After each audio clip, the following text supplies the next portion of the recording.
예전에 결혼을 하고 처가댁인 광주에 처음 내려갔을 때 광주 주변에 있는 인근 지역들을 많이 놀러 다녔습니다.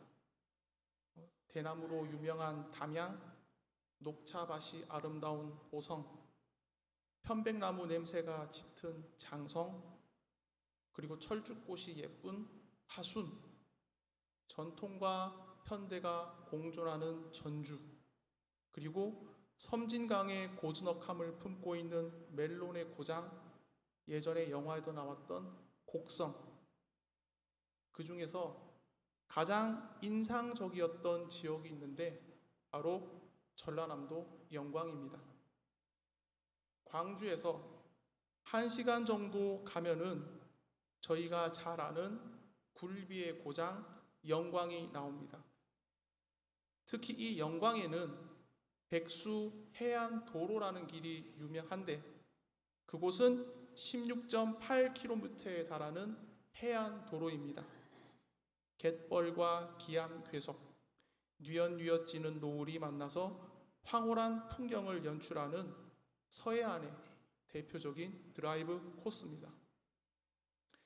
햇볕에 비친 반짝반짝거리는 잔 물결을 우리말로 윤슬이라고 합니다. 노을에 비친 잔잔한 바닷가의 윤슬은 그야말로 가슴을 벅차오르게 합니다. 아내와 아이들과 함께 드라이브를 하면서 영광을 본다는 것은 이런 느낌이겠구나 라며 경탄하며 운전을 했던 기억이 있습니다.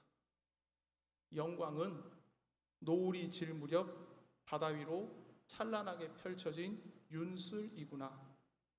그 당시 영광에 대해 제가 접했던 이미지는 그러했습니다. 오늘 예수님은 사람들에게 많은 표적을 행하셨습니다. 하지만 사람들은 표적을 보아도 예수님을 믿지 않았습니다. 안진뱅이가 일어서고 눈먼 자가 눈을 뜨고 죽은 자가 다시 살아나도 말입니다.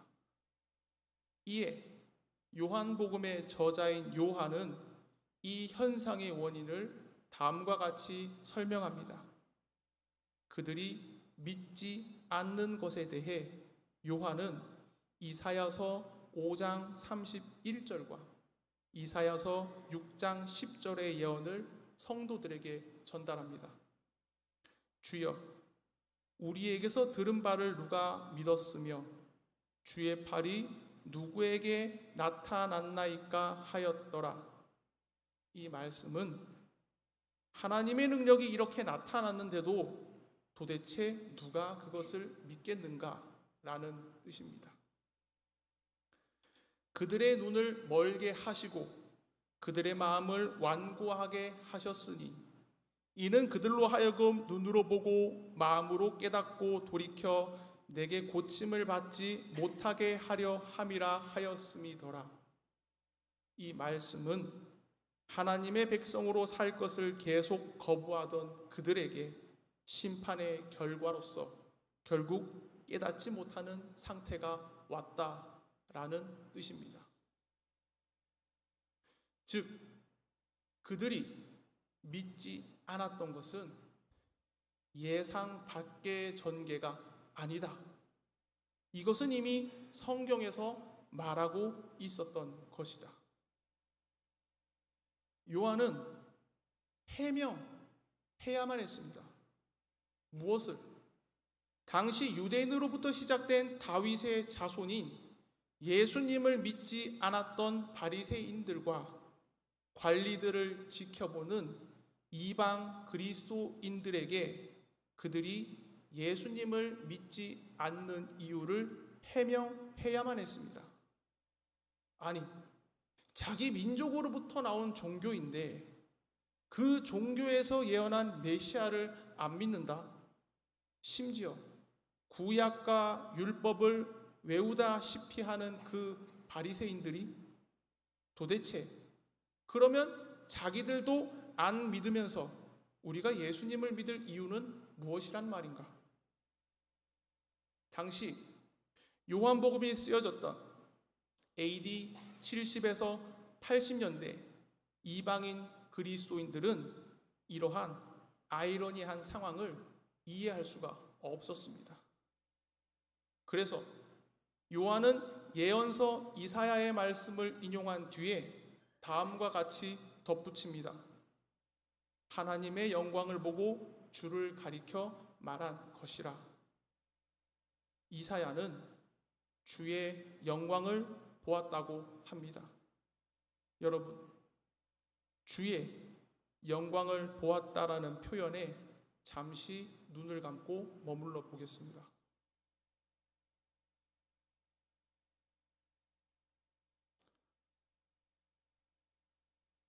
히브리어로 영광은 카보드라고 합니다.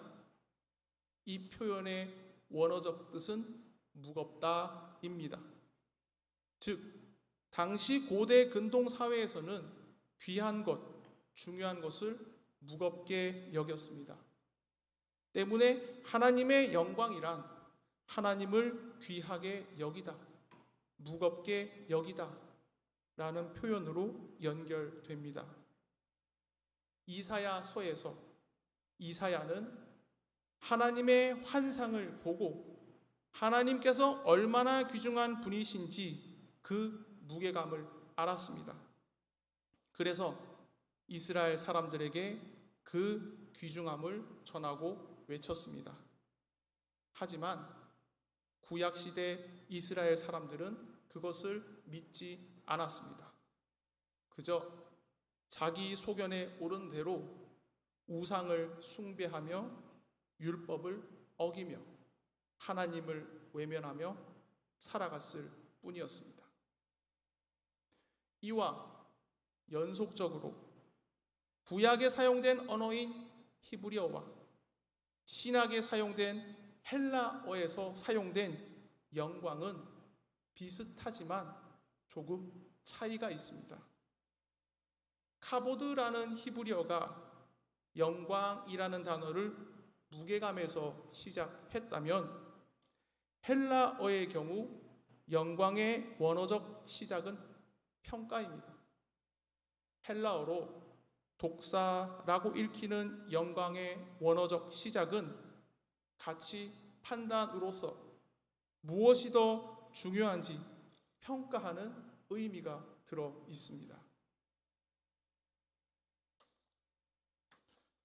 정리하자면 구약의 영광이 어떤 대상을 보았을 때 압도되는 본래적 무게감으로 인한 가치라면 신약의 영광은 어떤 대상을 보고 관찰한 뒤에 그것을 판단하는 평가의 방식과 선택이 들어간 가치입니다.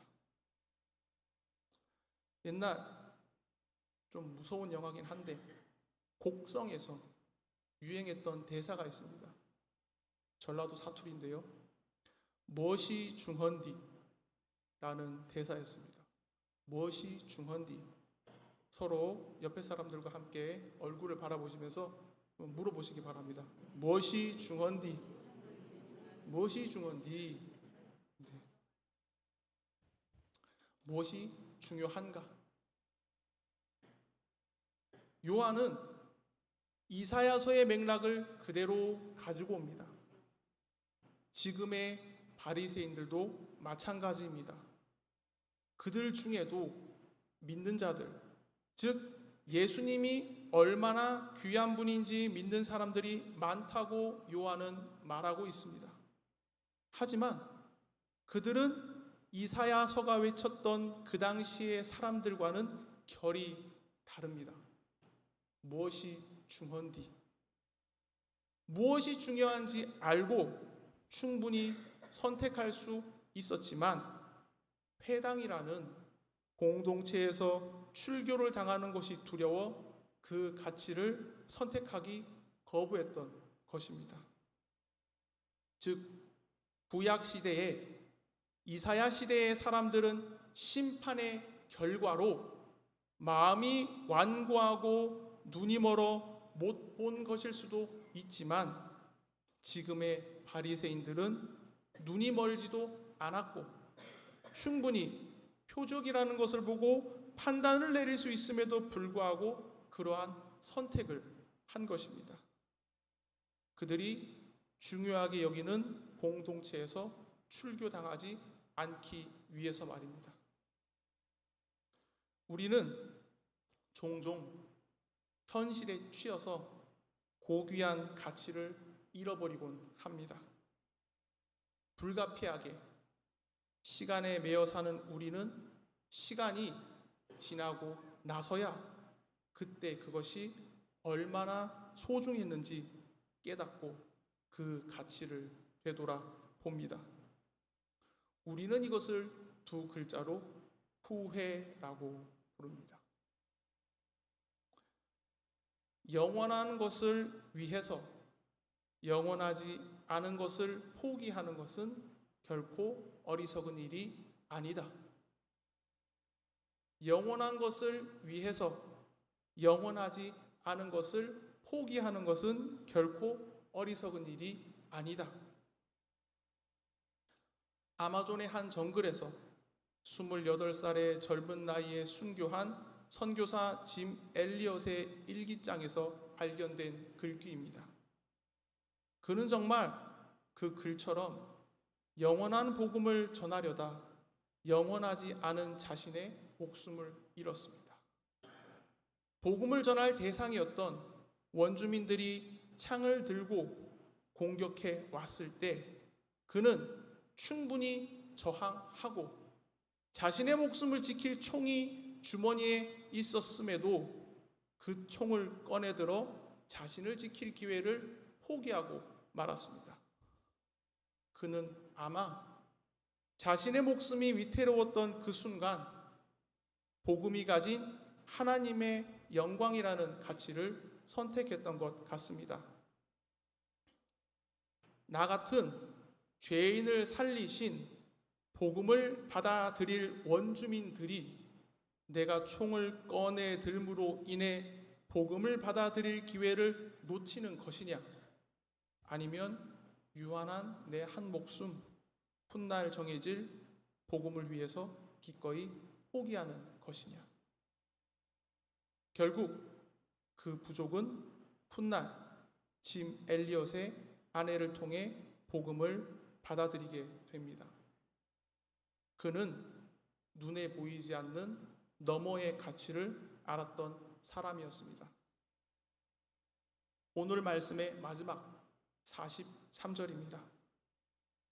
그들은 사람의 영광을 하나님의 영광보다 더 사랑하였더라. 이 말은 그들은 사람이 귀하게 여기는 것을 하나님께서 귀하게 여기시는 것보다 더 사랑하였더라. 혹은 그들은 사람을 하나님보다 더 귀하게 여겼더라 라고 해석될 수 있습니다. 가치의 부등호는 하나님이 아니라 사람에게로 방향을 향하고 있었습니다. 종종 우리도 선택의 순간을 맞이할 때가 옵니다. 사람들은 자기가 중요하다고 여기는 가치를 모두 다 선택하고 유지할 수 있으며 그 어느 것도 다 놓치지 않을 수 있다고 생각합니다. 하지만 본래적으로 사람은 그럴 수 없습니다. 사람은 팔도 두 개고 다리도 두 개고 귀도 두 개고 눈도 두 개지만 마음과 그 마음을 고백하는 입은 하나이기 때문입니다. 몇 가지 예시를 드릴 테니 한번 선택해 보시기 바랍니다.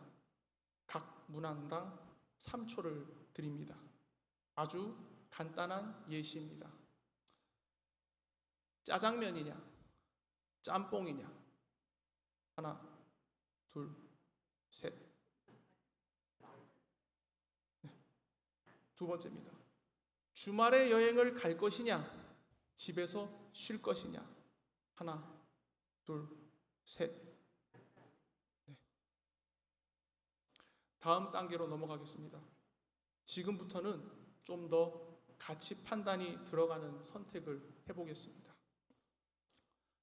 정직하게 말할 것이냐? 상대방의 마음을 위해 사실을 숨길 것이냐? 하나, 둘, 셋. 네. 내가 원하는 직장이냐? 가족과 더 많은 시간을 보낼 수 있는 직장이냐? 하나, 둘, 셋. 다음 단계입니다. 이제부터는 조금 어렵습니다. 마음의 준비를 단단히 하시기 바랍니다. 자식의 미래를 위한 투자냐? 나의 노후를 위한 준비냐? 하나, 둘, 셋. 네.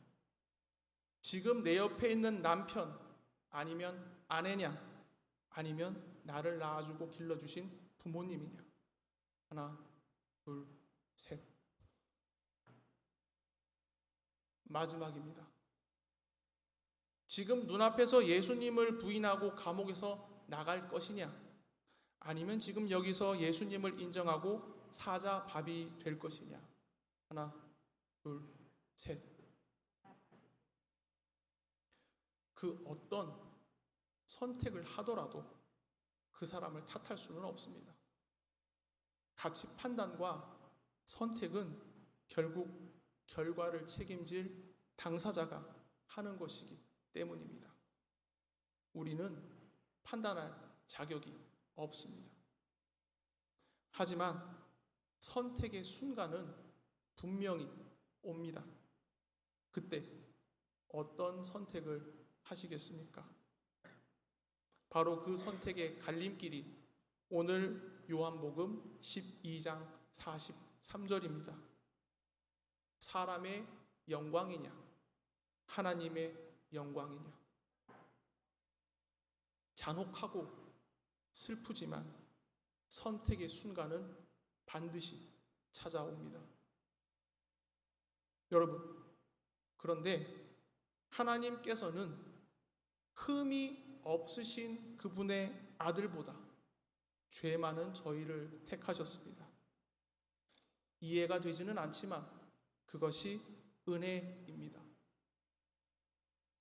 하나님께서는 그분이 택하실 저희의 부족함과 연약함도 다 떠안으셨습니다. 로마서 5장 8절에서 9절 말씀입니다. 제가 읽겠습니다. 우리가 아직 죄인 되었을 때에 그리스도께서 우리를 위하여 죽으심으로 하나님께서 우리에게 대한 자기의 사랑을 확증하셨느니라. 그러면 이제 우리가 그 피를 인하여 의롭다 하심을 얻었은즉 더욱 그로 말미암아 진노하심에서 구원을 얻을 것이니. 하나님께서는 저희를 사랑하신다는 것을 확증하시기 위해 이런 불합리적인 선택을 하셨습니다. 저희는 바리새인과 같은 합리적인 선택을 할지라도 말입니다. 그 이유는 하나님께서 보시기엔 저희는 그분의 사랑을 덧입은 영광스러운 존재이기 때문입니다. 말씀을 마무리하겠습니다. 아마 제가 영광 백수 해안 도로에서 보았던 잔잔한 바다 물결 위로 비쳤던 노을이 아름다웠던 이유는 온전한 형태로 바다에 비춰지는 것을 스스로 포기함으로 바다 물결 위로 산산이 부서져서 파편처럼 된 아름다운 햇살이 예수님의 십자가를 떠올리게 해서였는지도 모르겠습니다. 하지만 그때 제가 느꼈던 영광의 찬란함도 지금의 제가 여기는 영광의 무게감도 동일한 영광입니다. 하나님의 영광은 찬란하고 무겁습니다. 성도 여러분, 우리를 귀히 여겨주시는 하나님의 사랑을 더욱 영광스럽게 여기는 하루의 마무리 되시기를 예수님의 이름으로 소망합니다. 기도하시겠습니다. 주님, 비록 연약하고 부족할지라도 저희를 위해 목숨까지 아끼지 않으셨던 주님을 찬양합니다. 저희의 삶 가운데 삶의 고백과 기도와는 다르게 주님을 귀히 여기지 못했던 저희의 모습을 회개합니다. 주님, 믿는 대로 아버지의 영광을 구하며 살아가게 하소서. 아멘. 다 함께